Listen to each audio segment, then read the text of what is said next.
Another meeting in July, both at the Mid-State Library. Lee Lang testified at that time, Judy, and then another chap, Tom something or other. We did not have meet on this at our October meeting. The staff was researching the issue, and I thought they deserved some time to look at it. But at that time, as you can see in the minutes, Josh said we owe the public some resolution, at least on our role. And I want to explain here, Channel 17 is here.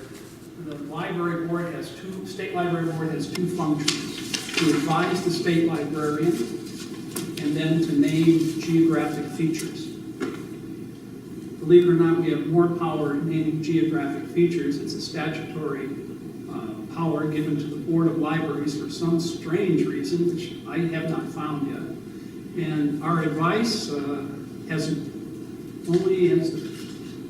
force of moral suasion on the state librarian. The state librarian does not have to agree with us. Even if we take a vote on something, the state librarian can go his or her own way. So we just provide advice as best we can, and that's what we hope to do today, to try to finalize at least our deliberations on the Dorothy Canfield Fisher Book Award. I want to read something I found. It was in a book called The Drowned and the Saved by Primo Levi. He was a Italian, I think an engineer. He was a prisoner who survived Auschwitz. He became an author, and Auschwitz haunted him most of his life until he took it. This is a chapter in that book called The Gray Zone. And I thought, this is a good reminder to deal with this issue. We also tend to simplify history, but the pattern within which events are ordered is not always identifiable in a single, unequivocal fashion, and therefore different historians may understand and construe history in ways that are incompatible with one another. Nevertheless, perhaps for reasons that go back to our origins as social animals, the need to divide the field into we and they is so strong that this pattern, this bipartisan friend/enemy prevails over all others. And I was listening to WDEV on the way in, and they were having a discussion about social media and how it's tended to divide people, and we certainly see that today. So I hope we can come together, even if we don't agree with everything. Also, for the record, and I will hand this out when I'm done reading it, Josh last month suggested that we might consider a resolution. And he offered some ideas, I've offered some ideas, and we've, in the spirit of maple syrup, it's been boiled down. And I'll read it and I'll then pass it out to the public as well as a public document. And if there's no objection, let me read this. And I framed it. And I hope this then, this doesn't even have to be voted on. The board, this is for the board to have a discussion. I will take comments from the audience as well, but this is our time to try to crystallize the things we've heard over those two meetings and things we've learned. And this is what I wrote. Whereas in 1956, the Congress of Parents and Teachers and the Vermont Free Public Library Commission joined together to sponsor the Dorothy Canfield Fisher Book Award Program to promote excellence in children's literature to students in Vermont school grades 4 through 8. And whereas over 60 years later, the Department of Libraries continues that legacy with the cooperation and advice of Vermont librarians and educators. And whereas recommendations have been made to the Vermont State Librarian and the Vermont Board of Libraries to consider changing the name of this book award program. And whereas some of those recommendations are based on the advisability of updating the book award's name to appeal to the understanding of contemporary student readers and to avoid confusing Dorothy Canfield Fisher's initials, DCF, with the Vermont Department of Children and Families, also DCF. And whereas other recommendations assert that Dorothy Canfield Fisher's name should be removed from the board because of her association, whether loose and whatever her motivations, with the Vermont eugenics movement and the official policy, quote, and this is from the legislation on sterilization that passed in 1931, the official, quote, policy of the state to prevent procreation of idiots, imbeciles, feeble-minded, or insane persons, close quote,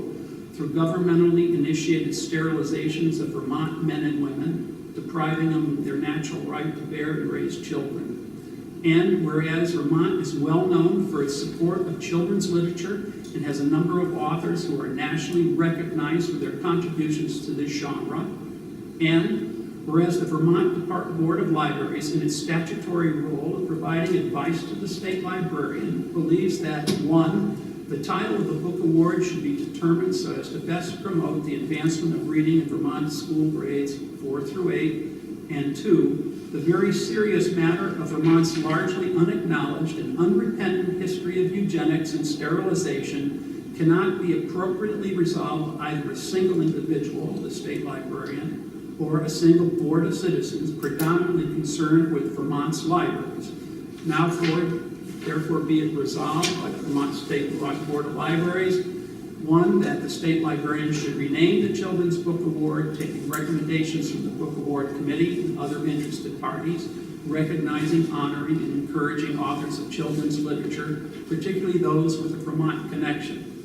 Two, that the name of the book award be reviewed at least every 15 years or earlier if appropriate. And three, that the governor of the state of Vermont, the Speaker of the Vermont House, the President Pro Tem of the Vermont Senate, and the President of the University of Vermont, who represent those Vermont institutions that were major promoters and perpetrators of the Vermont eugenics program and its state-sanctioned campaign of sterilization, convene a special commission to investigate the eugenics movement, to examine how other states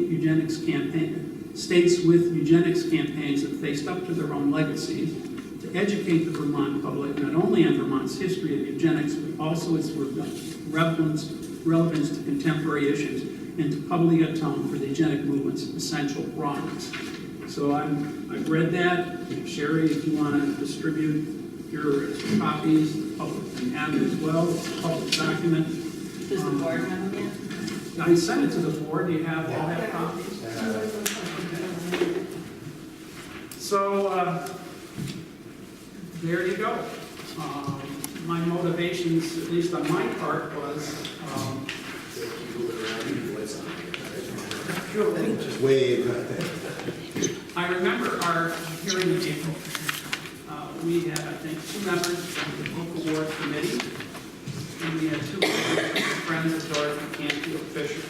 During that time, they said they had been considering changing the name in order to update it and make it more contemporary to today's world and today's schools and today's authors.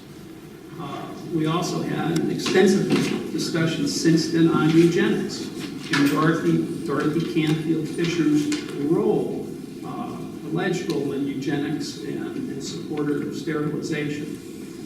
I think it's unfortunate, in my view, that Dorothy Canfield Fisher has, at least publicly, been the focus of all this, because there were 142 members of the Vermont House that passed the sterilization bill, and there were others that supported it in different degrees. And I also believe, I've been surprised how little most Vermonters know about eugenics. Mike Smith, who has a talk show on WDEV and was Secretary of Human Services under Jim Douglas, said on the air he had never heard of it. There have been states that have apologized. That includes California, Indiana, Virginia, North Carolina, South Carolina, and maybe others. North Carolina even having a reparations program. So my goal is, I think if we get some advice from the committee that it's useful to re-examine the name unconnected with the eugenics movement, I want to give that flexibility to the state librarian with the advice of the committee and others. And secondly, as citizens of the state of Vermont, maybe it's not appropriate for us to recommend that Vermont face this issue. But I feel as a citizen, and I'm on a state board, we should make at least a statement. There have been issues at UVM regarding Black Lives Matter and various other things, but this is what the president of the University of Vermont wrote back last September. We agree that communicating more information and education on the disturbing history and activities of the eugenics movement should be pursued, as the movement was active for several decades in Vermont, including at UVM. The administration is committed to making this a priority and an important educational opportunity. And I hope, at least my point of view, is that we should give a little encouragement and support for a more substantial look at the eugenics movement here in the state of Vermont. So I'll open it up to the board. Tom? Okay, I was reading this last night and going over it, and I think one thing you said is two separate issues. So I would say if we adopted a resolution, I would separate the two of them out. Your third recommendation there, Yeah. and as a board, we recommend to the state librarian, where that's said to the governor and everything else. I think the board wishes to recommend we look into the area of eugenics as a educational thing. It should be a separate. Okay. And then also at the very beginning, it looked like the library board, not the board, but who met in April, looking to change the name, that if we recommend to change the name, I would say it's toward a generic, I was trying to think of things, Vermont Outstanding Children's Book Award, doesn't make a very good acronym or whatever, but like the Vermont Children's Book Award or something like that, and not honor an individual, and therefore should take out any reference to why we were eliminating it from Dorothy Canfield Fisher. Once again, separating that area from the recommendation that the name probably should be changed no matter what, because I did an informal survey, folks at the Milton Library, asked my wife, who said, it's DCF. I have the slightest idea who Dorothy Canfield Fisher was, and the kids know it's DCF and that's it. So the name now, I think, is kind of meaningless as opposed to the Children's Book Award or something like that would be more meaningful. So separate the two issues. We wish to discuss Dorothy Canfield Fisher's eugenics review and the role that the University of Vermont, that's another thing in educational. So I think that the two should be separate issues. That's fine. Max? Well, thank you for an excellent presentation. Thank you. Very You're welcome. If you could speak up, so folks. Okay, I support it. There was one word that kind of jumped out, unrepentant. Yeah, yes. We've been unrepentant. The state is, to my knowledge, has not acknowledged eugenics. There was legislation considered 9 years ago in the Vermont House about this. I think it had hearings over 2 days and went nowhere. Okay. I see no record that we've really been unrepentant. Can you tell us where is that? Where is it? Where is it? That's on the, if let's see, right. Is it in the whereas, or is it at the end? It's got to be like the third whereas or the end, number 3. Do you want those?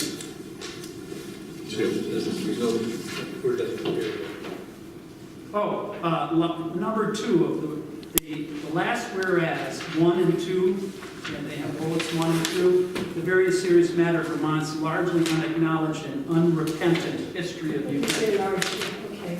You know,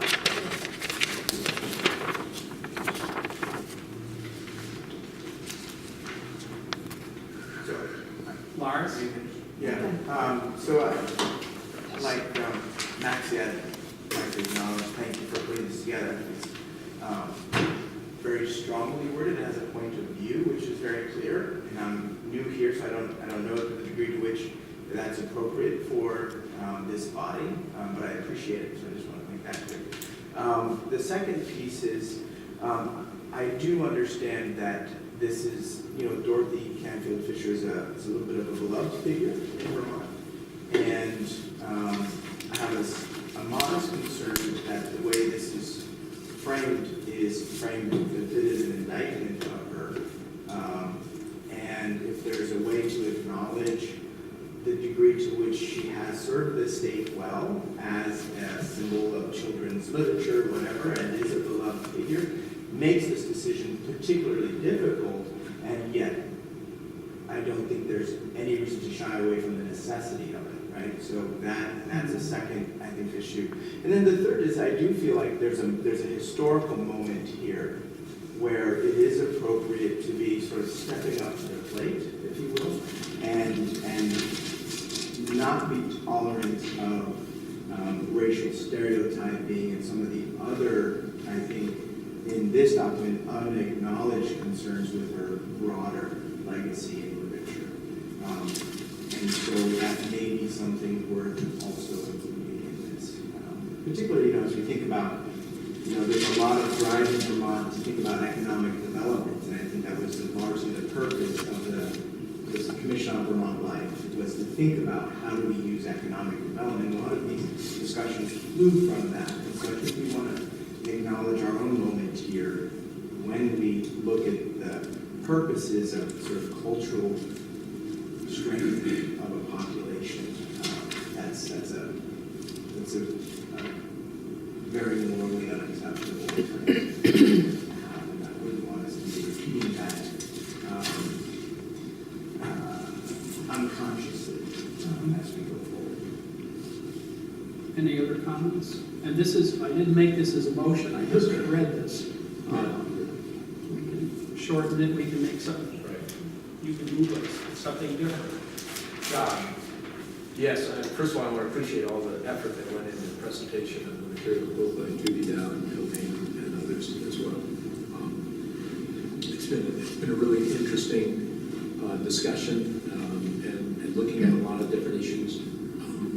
As I mentioned to Bruce, he has proposed a resolution longer than this with a little bit more detail.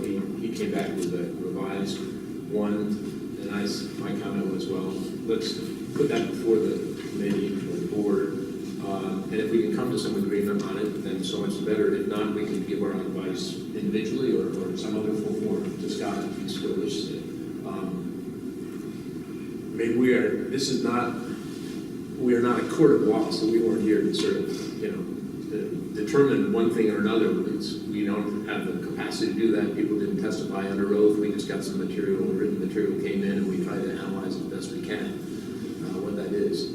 My own personal feeling is that Dorothy Canfield Fisher was a remarkable person, has contributed tremendously to the state of Vermont and to literature in Vermont, that she was a product of her times in the 30s, that we don't fully understand all the reasons why so many people in the legislature decided to enact a bill that calls for voluntary sterilization. If you read that act, you'll see that actually some of the processes embodied in that act is quite similar to assisted suicide that people have approved, the legislature's approved today. But I think there's a circumstance under which it arose that it's unusual. I do think that, from my own personal feeling, the letter that her granddaughter wrote, which said that, her grandmother probably was inclined to support some of the efforts of the eugenics movement, but that she wasn't vocal at. She wasn't out front in favor of sort of, it was a silent kind of acquiescence, I suppose, as much as anything else. And that she may have acknowledged that being along at the end of her life. But in some ways, kind of that's academic. I mean, I think that what we heard from the librarians themselves is that we need to resuscitate and revive this Children's Book Award and use using the process to rename it.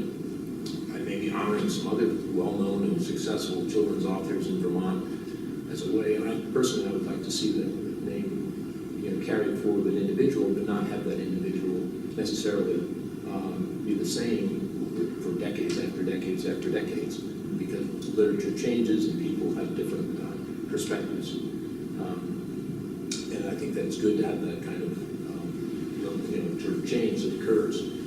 I am concerned a little bit that we're going beyond our charter by recommending that the state have a commission to investigate eugenics, and that's really going beyond just me giving advice to the state librarian about what the name of the Children's Book Award should be. We can express our personal opinions on that, but I think as a board, maybe that's not something we need to really do. That's my own personal feeling. I appreciate the letters and effort that people have sent in. I should acknowledge that I have my daughter's godmother, Fuff Alsop, or Elizabeth Alsop, who wrote the Children in the Attic, did write in support of keeping the name Dorothy Campbell Fisher, because she won the Dorothy Campbell Fisher Award. So, anyway, those are my comments. Any others? Jim? Two things, Bruce, and again, appreciate the work that both you and Josh did here in bringing us together as a board and the public to look at this. People are complicated, and I think the resolution as it's framed here paints a kind of a black and white picture of Dorothy Campbell Fisher, as Josh suggested. This was a woman who, ahead of her time, made a lot of contributions to our state. The resolution just talks about her association with the eugenics movement. On the other hand, I don't think we can sidestep the fact that this is why we're here, and this is why we're looking at the possibility of a name change. So I think that out of fairness to her contributions to the state, there should be a more well-rounded presentation of her.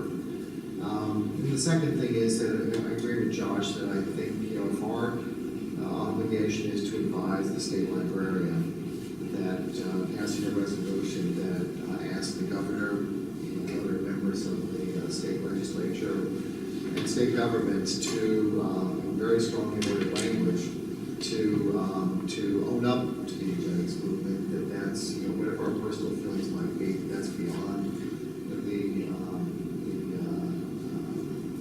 statute of this board, the obligations of this board. We could make reference to the importance of this and to the fact that other states have, either made reparations or made apologies here. But I think, as worded, resolution number 3 here sits outside the jurisdiction of this board. Comments, Lars? Yeah, I wonder if there isn't a way to take what we've learned and pass it on, in the context of here's how what we've learned can be of instrumental value or substantive value to the state in addressing this, because we're doing it in a little bit of a vacuum, which is part of the problem, right? The state doesn't have a position on this. If the state had a position on it, it might be more clear what decision we take. And I wonder if there isn't a way to use what's in 3 and without condemning the state and making enemies or something. Is there a way to frame it as, and here's why this question came up, and here's why we think it's urgent that the state take this up, whether it's through your recommendations, Scott, or whether it's as a direct sort of, I don't know what you do, you write a memo, I don't know how that works, but some direct communication. And I do think it's worth keeping the context of what we've heard and what we've learned and putting that in front of an appropriate body that can help the future of this organization's work in these kinds of situations. So that seems worth keeping in there in some form, the degree to which we want to sort of bludgeon the state is, that's a question of tone, and I leave it to you guys who have got more experience in it. Deb? So I'd like to comment on the proposed resolution, and building on everything that has been said here, which I think is about the same place I come out. And I also want to express my thanks to the people to you two for drafting this, because I know from my own work that actually drafting the first draft is the hardest thing to do. So I appreciate that, and I know this probably took a lot of work. And I also want to thank all the people who did come and testify before the board, because as Lars indicated, this has been quite an educational process, I think, for the board itself, but also the publicity around this issue. So thank you. I have similar, but I'd say they're pretty similar comments. I understand and I appreciate all the whereas clauses, because it set the stage for why and how this matter came before our board, so I appreciate that. But I also felt that there was one whereas that was missing, and that was the whereas addressing Dorothy Canfield Fisher and her remarkable talents, her contributions, etc. I think for me, in fairness, writing these kinds of whereas clauses and decisions that we do, we have listed the people that came before us and wanted to change the name because it was perhaps not relevant. There were other people who came before us and wanted to change the name because of Dorothy Canfield's alleged and participation in the eugenics movement. And then there were people who, and this is what I believe is missing, there were people who did come before us who said don't change the name, and that Dorothy Canfield Fisher had a remarkable contribution to the state of Vermont and beyond. So my feeling is that I feel that there is a whereas clause missing that needs to be put in that would just cover the different viewpoints that we addressed. I also agree. I agree that number 3, the third resolution, is probably something that doesn't belong, at least in the resolution that has to do with the renaming. That is something. If it is a resolution that we as a board think we want to take up, I would certainly make it a separate resolution and not include it in this resolution, or perhaps as Josh suggested, that it becomes a personal discussion with the state librarian. So anyway, my comments. And I actually did draft a little bit of what could be used as a last whereas. If you could hold that just Sure. for a couple Absolutely. seconds, and any comments from the floor? Or Tom? No, I was just going to say, yeah, the amount of work and the time and the research you've done on this is absolutely amazing.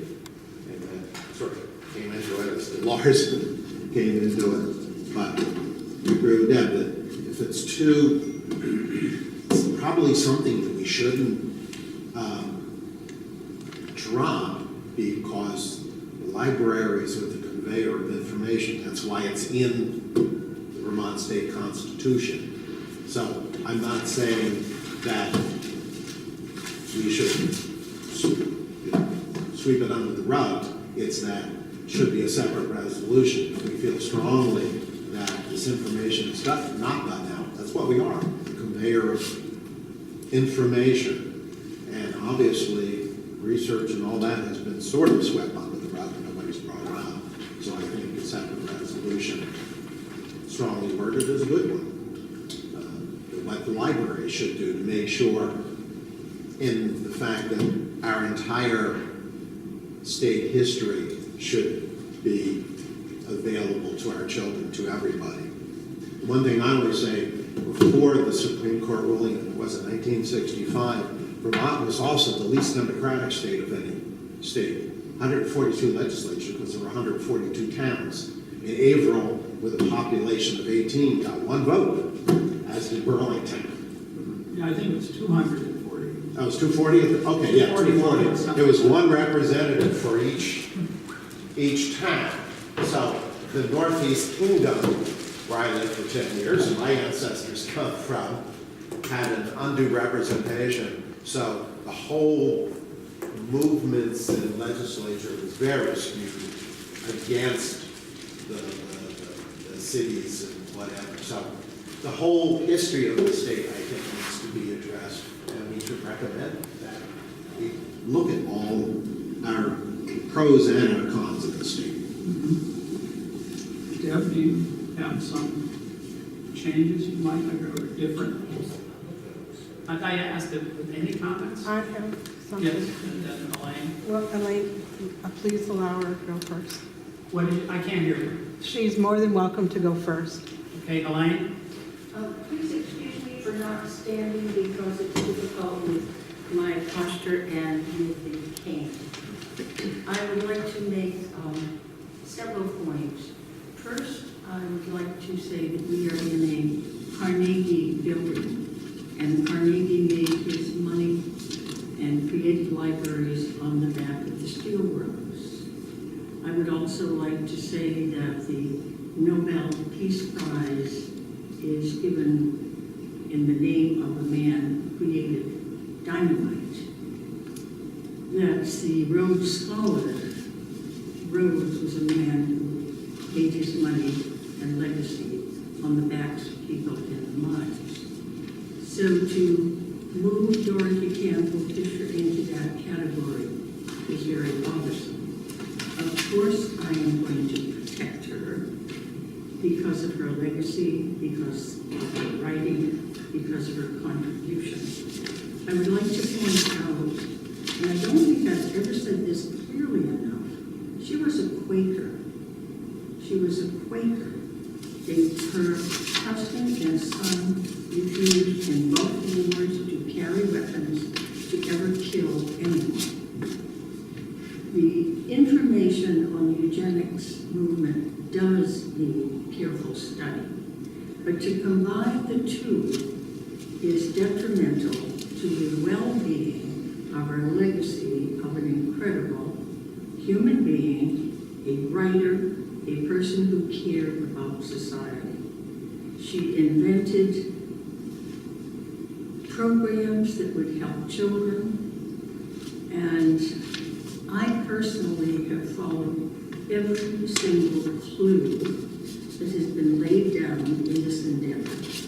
Judy told me to look into the Sandgate study, and religiously I found the Sandgate study, and I read it, and I followed through, and I yet to this day find any direct connection to Dorothy Campbell Fisher in the kinds of information that has been put forth to sound detrimental to her ability to be credited with an award that was awarded historically, and it just is not fair, it's not historically accurate. The research as far as literature, books, authorship, etc. And I just want to quote one particular example. In the book called Vermont Traditions, which is a non-fiction book, when I spoke before this group before, I tried to delineate between non-fiction and fiction. And that's very detrimental in this day and age of fake news, I realize that. But in reference to that, Dorothy is criticized for making a statement about an historic character. And in the research, we discovered that that incident, Dorothy is simply mentioning that incident. That incident happened when Dorothy Campbell Fisher was 9 years old. So to take each and every, I have done my research. I have followed every lead that has been given, and I have yet to find the direct correlation, either in the writing or in the eugenics movement. She cared very much about welfare, education, and books. And I'd be happy to answer any questions that anyone would have.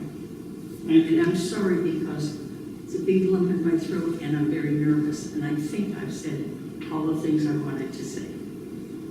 Thank you. Anybody? Judy? I'm not sure where to start, other than I find it sad that Ms. Lane and Mr. Perez were not present at the April 7th meeting, in which I came in with bags and bags of documentation to show that Dorothy Campbell Fisher was indeed a eugenicist. And I have read and continued to research since that April 7th meeting, confirming many things that I still had questions about. First off, the comment the granddaughter made about she was eugenicist early on, but not in as time went on. She changed her mind because of what the granddaughter's grandfather had said.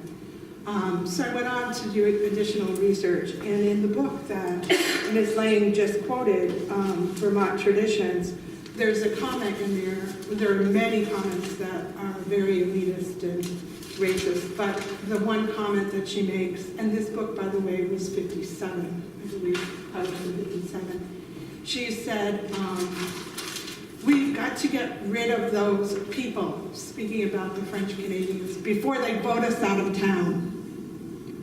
So her comments in the books she wrote in the 40s, the books she wrote in the 50s, the articles she wrote, were still targeting people, the French Canadian, the Abenaki people, the French Indian people. Her comments were still targeting those people. Nothing changed, as the granddaughter had said. So I'm disappointed and a little sad that Mr. Therese and Ms. Lane did not have the opportunity to see some of that information.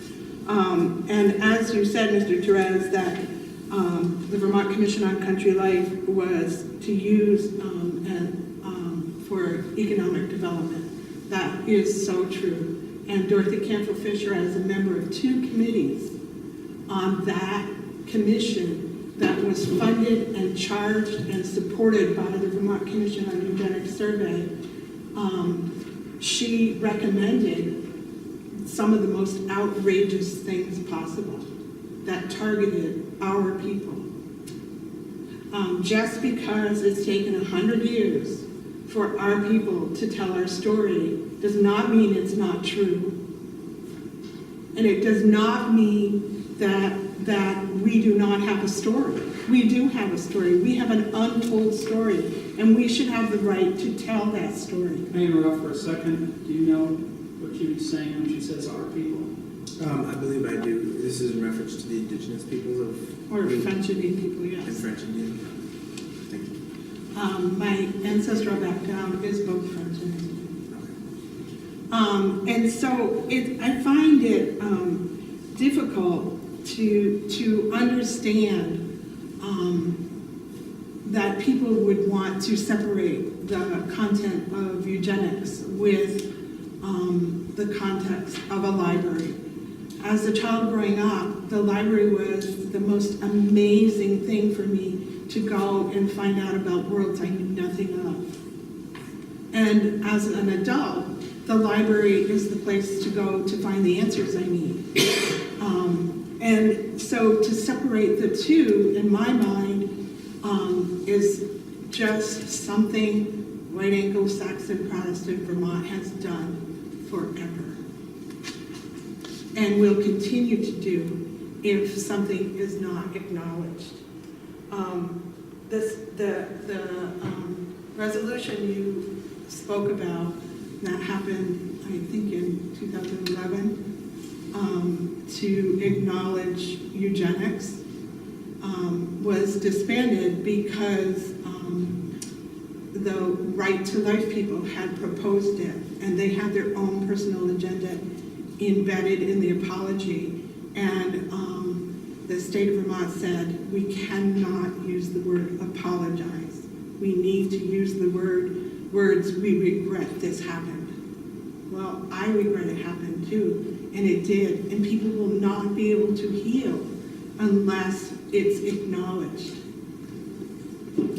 And then the last thing was Dorothy Canfield Fisher's accomplishments. Her accomplishments were on the backs of the French Indian people that live in this state.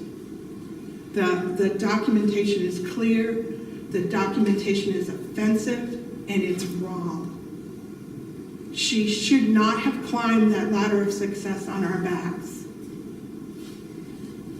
Thank you. Any other comments? And then I'd like to try to get some suggestions for the board how to move.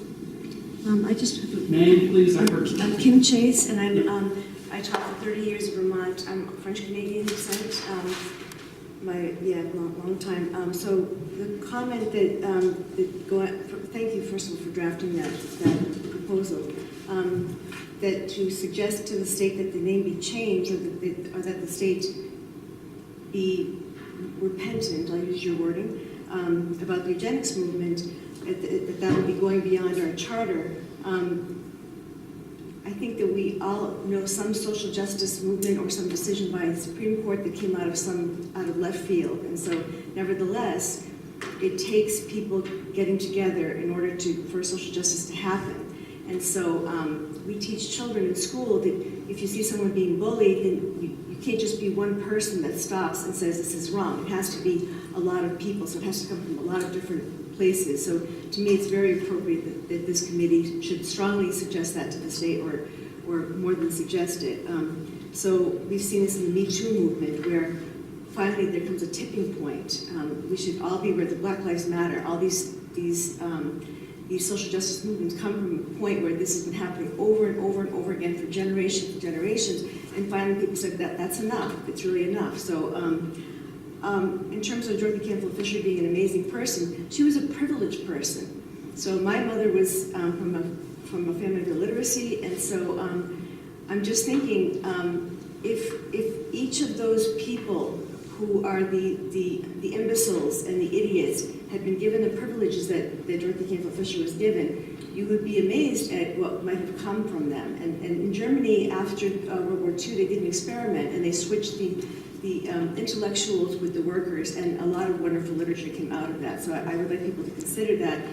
And then as I read Dorothy Canfield Fisher, and I realize that when she talks about these people, those people, and how worthless they are, because she does say that. If you reread her works, as the person that she is trying to get rid of, if you try doing that, you will see her works in a very different light. And then think about the fact that those people, given half the privileges that Dorothy Canfield Fisher had, might have been equally, or I believe, more humane and also really brilliant, but that did not happen. I guess that's pretty much, I think Judy said pretty much what I thought, but. Well, just a response for me. Somebody described for me the difference between reaction and response. And so I tried to respond to my wife instead of reacting. And it's, as a historian, it's very frustrating for me to see so many popular references to Vermont exceptionalism. You know, we were Lake Wobegon before there was Lake Wobegon. And much of that is myth and manufactured. And I personally feel the state does need to deal with this issue. We can point at removing Confederate general statues in the South. We should do so from a moral high ground, being able to deal with our own issues and our own history. I'm also sensitive, though, too, that maybe this is not the place of the board in the resolution on the name, too. And that's my colleagues on the board can weigh in on that. And what I would appreciate too is let's try to do something this morning and give advice to Scott. And he doesn't have to, he said he doesn't have to take it. I have a comment. Thank you, Elaine, and thank you. And I appreciate both your points of view very much. After all, I was born in Germany. I think the real crux of the matter is we want further children's reading. And I think you pointed that out, Scott, that you read to me. And I don't want to call it, names are important, but the most important thing is that we further children's reading. And I'm supporting your resolution, as I said before. And let's just review every once in a while. There's Catherine Patterson, there are wonderful authors in Vermont who can be honored. So let's concentrate on the importance of reading.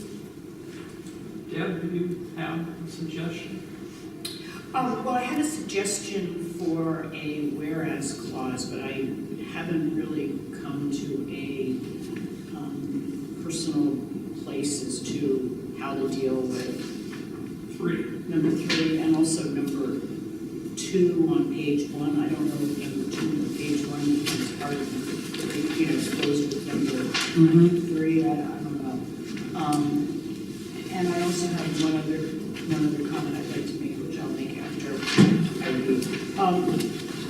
I read. This is drafted very quickly, and it's just a suggestion, but as I pointed out, there are whereas clauses that deal with the reasons that this came before us and what kind of testimony we heard. So I felt that there was one whereas clause that was missing, and so I didn't see this other whereas clause, which would say, whereas other recommendations were received to not change the name of the ward, but rather to continue to honor the remarkable talents and contributions of Dorothy Canfield Fisher to the literature of her time. That was just a suggestion if we wanted to include a full statement as to why this came before us. The other question I have, and this is, everybody else said they're fully in support, well, they're in support of this resolution. I would just, I have a little bit of trouble, and this is just my personal feeling, about us directing the librarian, the state librarian, to rename the Children's Book Award. I'm wondering if we want to be that strong, or if we want to, and I like the rest of that resolution, which it goes to what Maxie just talked about, which is that the reason that there is this book award is because, well, one of the reasons, actually there was twofold reasons. One of the reasons is that we want to really encourage reading and literature, and I guess there was maybe initially another reason, which was to honor Dorothy Canfield Fisher. So I don't know if I feel like we should tell Scott that he has to rename it, or that he should consider renaming it. For these reasons, that we want to honor and encourage children's reading. So that was just a thought. Jim? Yeah, I'm still thinking this one through. Can I ask the 3 individuals, Judy, Kim, and Elaine, what are you asking the board to do today? You've obviously given a lot of thought, you've got a lot of commitment to your point of view here. Can I ask you in a sentence or 2 each to be clear about what you're asking the Board of Libraries to do here today? Sure. The same thing I asked in April. I love any program that encourages children to read.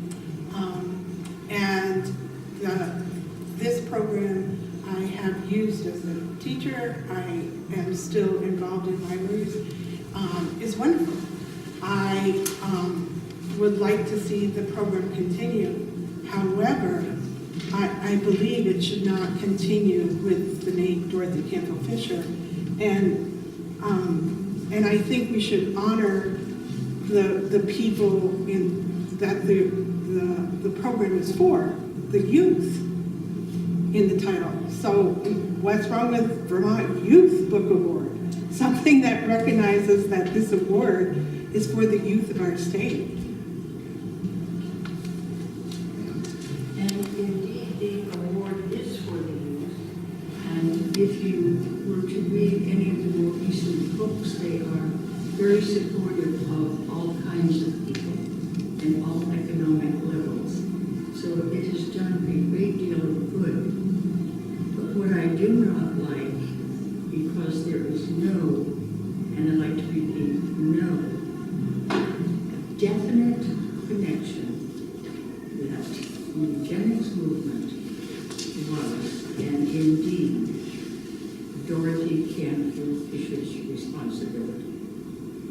And to combine these two is very hurtful and dishonest, because here is a renowned, progressive, well-educated woman.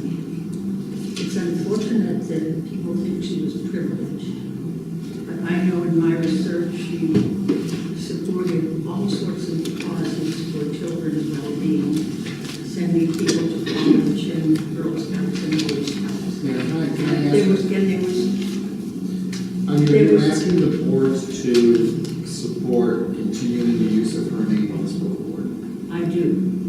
I want the name to remain, and I want it to be separated. If eugenics needs to be studied, and I believe it should be, I learned that when I first came to the university. But as someone has pointed out to me recently, it was Perkins who was in charge of the eugenics movement, and he orchestrated the whole operation, and he simply asked people to write bits and pieces, Dorothy being one, so she was subjected under his doctrine. And I have not, I should try not to get emotional, I have found no direct connection between Dorothy Canfield Fisher and the eugenics movement. And in talking with people, for example, the reporter from 7 Days, everybody's looking for a smoking gun, and the gun is not there. I request that the board change the name of this award to have no association with Dorothy Canfield Fisher. I can't hear you, I'm I sorry. request that the board resolve to change the name of this award so that it has no association with Dorothy Canfield Fisher. Okay, so I have no problem stripping out the reference to eugenics. And I could try to handle that on my own in my own way, or if the board so inclined, a separate resolution based on our experience. But I would like to somehow provide advice to our state librarian that we've had. But my own view is I'd like to give him and the book award committee the flexibility to come up with the answer. And again, he could keep it the same way. But this is just our advice. Josh? So I got a suggestion for process here. I'm going to suggest a motion that we break this proposed motion into a couple different pieces and then vote on those pieces. So if people wish to do that. So the first motion I'll make is that state librarian should rename the Children's Book Award, taking recommendations from the Book Award Committee and other interested parties, recognizing, honoring, and encouraging authors of children's literature, particularly those with the Vermont connection. And two, that the name of the award be reviewed at least every 15 years or earlier if appropriate.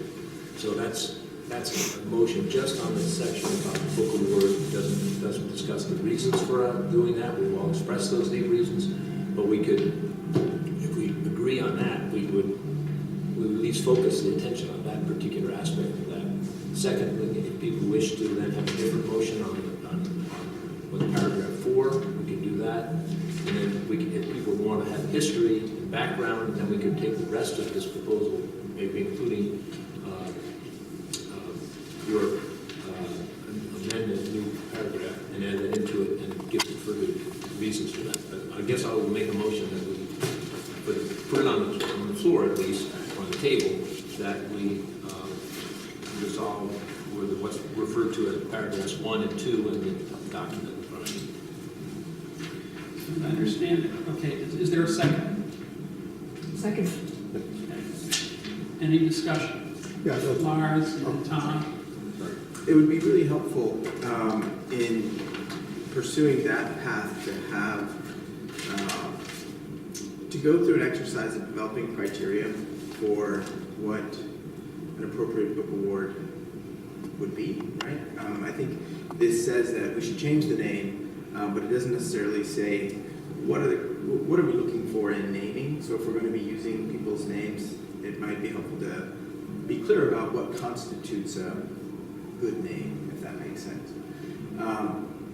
I do have a concern that by simply proceeding with a recommendation that's not in context, we lose the value and the import of what I understand to be a process that we done in April.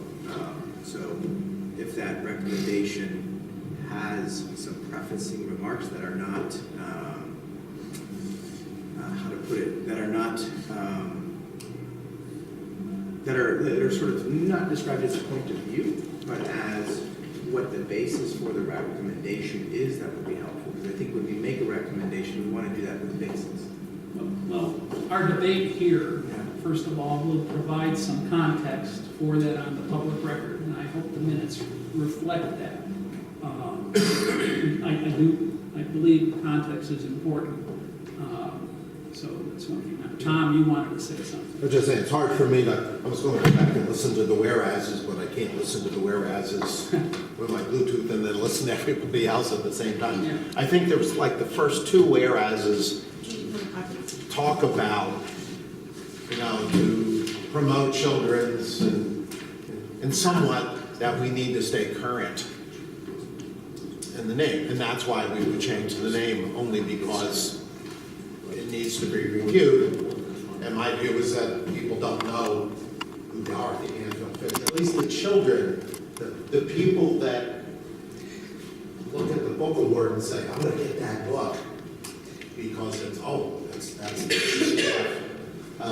or whatever, the Vermont Youth Award or whatever name comes up, that needs to be a more relevant name today. So I think there were a couple, and it's the other was saying that that's removing the thing, why we are not want the name Dorothy Canfield Fletcher separate from dealing with eugenics. We just don't want a named person that is not known nowadays, so maybe we need to update it just to make it more relevant to today's youth. Well, given our fact that we play an advisory role, Yes. I have to trust the state librarian and the Neil? book award committee to Yep. make a selection. We're just right now dealing with Josh's motion. And I don't know if there will be a subsequent motion. At some point, it probably keeping it simpler, despite what like it said, was our inclination is to simplify everything and not represent the complexity of things. I would just like to give him guidance on where to go with this thing. So we have a motion on the table as Josh drafted it. If somebody wants to prepare an amendment, do so. I'll recognize the person to do so. And if not, we have an active motion and we can vote. Could you repeat the motion? Josh's motion was essentially to say that we resolve 1 and 2. The state librarian should rename the Children's Book Award, taking recommendations from the Book Award Committee and other interested parties, recognizing, honoring, and encouraging authors of children's literature, particularly those with a Vermont connection. And 2, that the name of the award be reviewed at least every 15 years or earlier if appropriate. Period. Right? Yeah. So we have a motion. Deb, do you want to amend it or make a motion to amend it? I'd like to make a motion to amend it to include the phrase to appeal to the understanding of contemporary student readers. We've given no rationale why there should be a change. Just adopt the 2 points of the resolution. So I'm suggesting that if we read that the state librarian should redeem the Children's Book Award to appeal to the understanding of contemporary student readers. And then the rest of the resolution would be as it So you're going to have Can I to. just check real quick? Yes. Can I have you guys speak up a little bit louder? It's harder to hear with Yeah, the all the music. music, and we have the recorder, which I'm going to rely on. Okay, so you're saying resolved by the Vermont State Board of Libraries, 1, that the state librarian should rename the Children's Book Award 2. appeal to the understanding of contemporary student readers, taking recommendations from the Book Award Committee and other interested parties, recognizing, honoring, and encouraging authors of children's literature, particularly those with a Vermont connection. So I said that. Unless any further discussion? Lars? One more.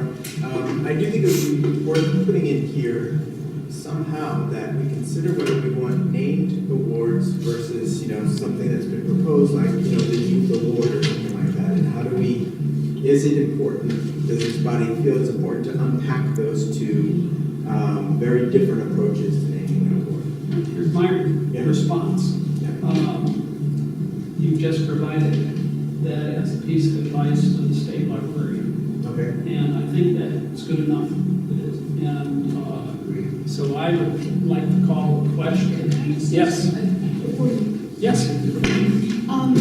So I want to just, so the way I read or understand this resolution is, as a board, we are deciding that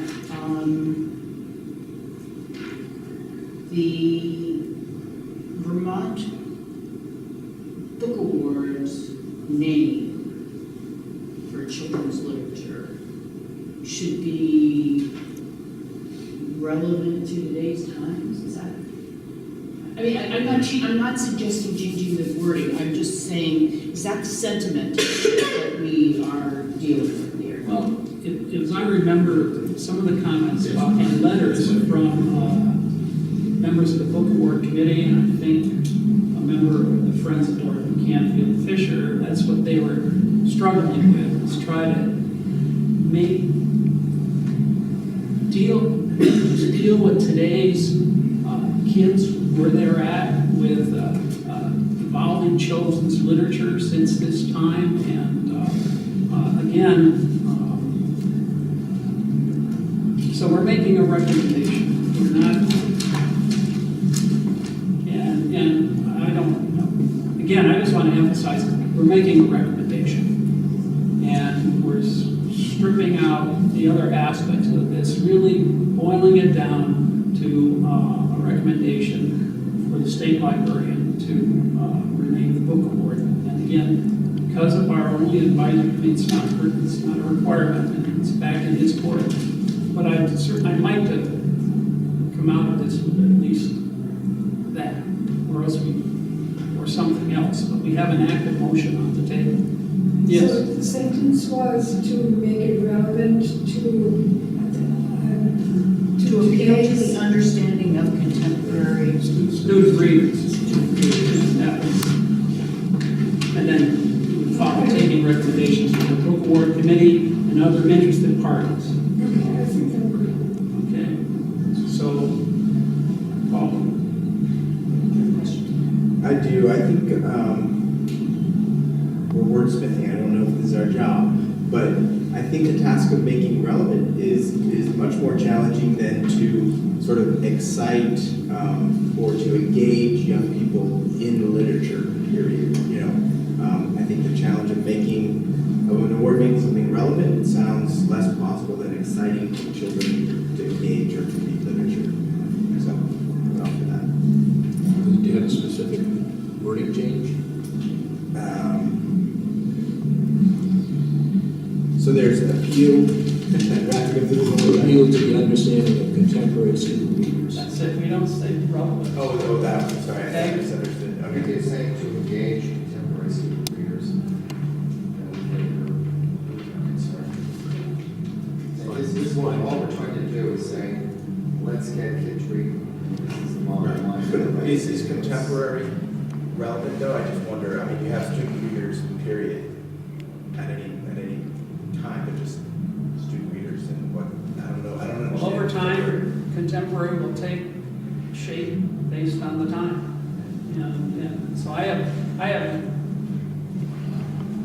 would like to move the question, because again, let's not overemphasize our advisory role, because this is an advisory thing. We've gone on for quite a while now, at least on this thing. I have a motion, I'd like to call the question. So do we do, just point of clarification, are we using the word engage or are we using it to appeal to? I'm happy with the word engage. I think engage. It's a word. To engage contemporary student readers. Short. Yeah, right. Yeah, all in favor, say aye. Aye. All opposed? The ayes have it. Is everybody in favor? 7 to nothing. Okay, there you have our advice. Does anybody want Make it, please. I have a question. Could you also recommend a time frame? This has gone on a long time. to? Sure. Well, we've talked considerably about this. We're in the current cycle of this year's book awards. If you make a decision to change the name, this is my recommendation. You can say your dissent. I don't know if we need a motion. I hope we can do it by the next cycle. Which is when? Would start next fall, right? So this award coming up in May will still have the sort of... We're all, yes, because everything's gone out and it would still have the name Dorothy Canfield Fisher. Keep in mind that the list comes out in 2 months for next year. So the whole cycle, while it starts in 2 months, but it officially starts in the fall. It's kind of both, so it's very soon. So there you go. Okay, now I'd like to move on the agenda.